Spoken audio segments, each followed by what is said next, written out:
Software engineering has drastically changed over the past few years. And the most important thing that software engineers do is not writing code anymore. If it's your first time here, my name is Sam, and I'm a software engineer at a big tech company in New York City. And I'm here to give you some insights on what software engineers do day to day. Before we dive in, I kind of want to define what type of software engineering I'm talking about.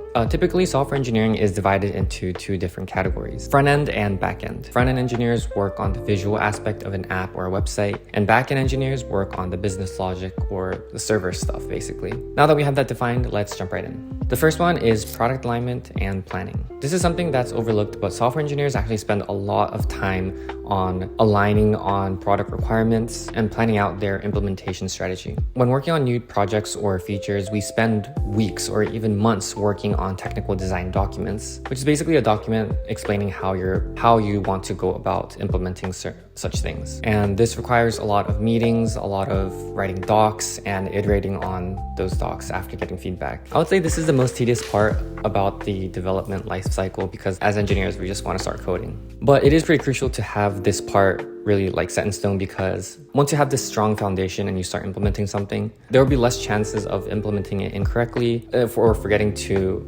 consider certain product requirements. And actually these days, people have been using a lot of AI to actually write those design documents. You might think that this creates a lot of AI slop, but as long as the document has the crucial information, then it's actually pretty useful, because people will use AI to write those docs, and then people will use AI to read those docs and kind of summarize it for them. Number two is writing code. And once we finally get product alignment and we write all of our documents, we actually get to start writing code. Now, this process has changed significantly over the years, as I said earlier in the video. Now with all these AI tools, code is cheap. You're able to implement 1 month of work in a few days. And because engineers are able to kind of crank out code at an incredibly fast pace, the bottleneck is usually PR reviews. There's a lot of coding practices and guardrails that actually allow the AI to implement certain things in a surprisingly accurate way. And it's 2026, we're rapidly approaching an age where AI code is going to be almost close to perfect in terms of accuracy.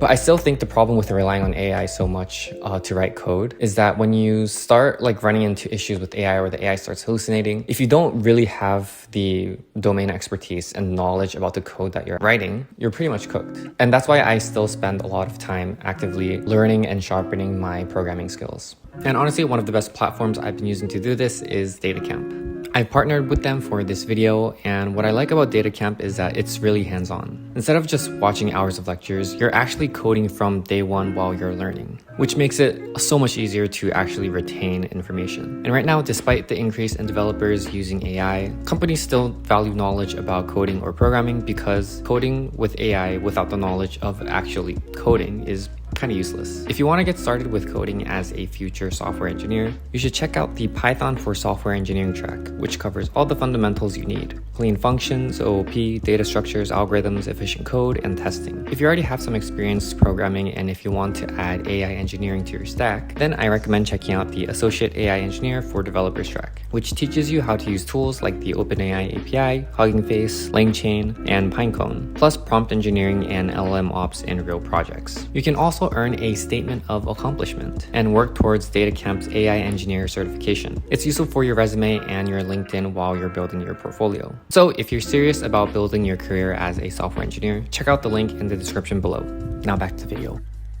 Next is QAing and dogfooding. QA stands for quality assurance, and dogfooding is the process of using your own product to test out what it's like to be an actual user of your product. So once you finish kind of a draft or a prototype of your product or feature, your role is to make sure that you catch any bugs early on or capture any potential edge cases. And this part is kind of something that AI still struggles to do, but that's just for now. And next is debugging. Now, and of course, whether you write your code with hand or with AI, your code will most likely have bugs. Another important role of software engineers is to actually identify those bugs and implement a fix to those various types of bugs or errors. Something that's commonly done at companies is that people hold bug bash sessions, where they basically invite a bunch of people to a call and they have everyone use their product at the same time and have a document where everyone can write any bugs or errors that they ran into. And again, I've been seeing a lot of these new debugging tools using AI, and honestly, I've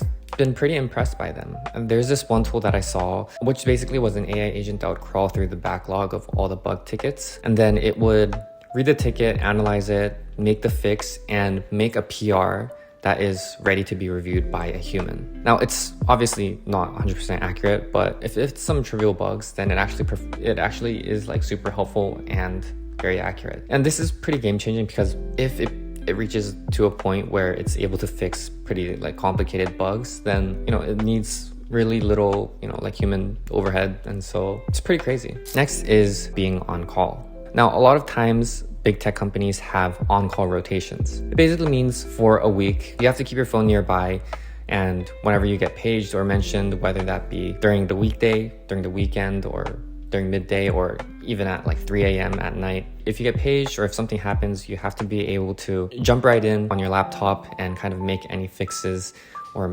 like investigate any errors that are happening to your product. And yet again, there has been a lot of AI tools that are useful for investigating these incidents. Something that I did was, once I got paged, I would kind of jump on my laptop and I would use an AI agent to kind of help investigate the issue or incident that's going on. It would give me like a holistic summary and even a potential like root cause of that error. Super helpful. It's not like 100% accurate, but it's a very good starting point for people who don't have much context on a certain error.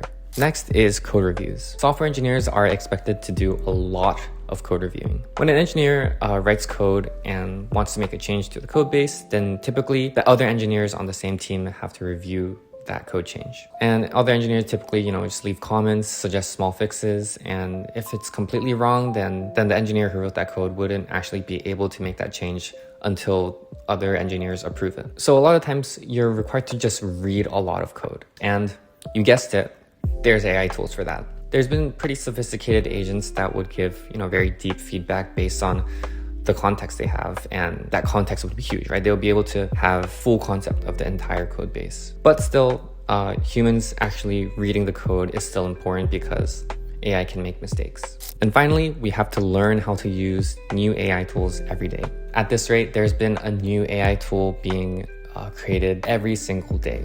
And usually those are tools that are actually surprisingly good, right? They actually provide value. And that means you have to, pay attention to a lot of the new and up and coming AI tools so that you won't fall back, basically. Tech moves incredibly fast. And so you have to make sure that you know all the latest tech trends or tech tools. Almost all of them happen to be AI tools. Yeah, anyways, that's about it. But of course, this doesn't really cover everything that a software engineer does because, there's much more detail in everything that an engineer does. And this was just from my perspective working as a software engineer in 2026.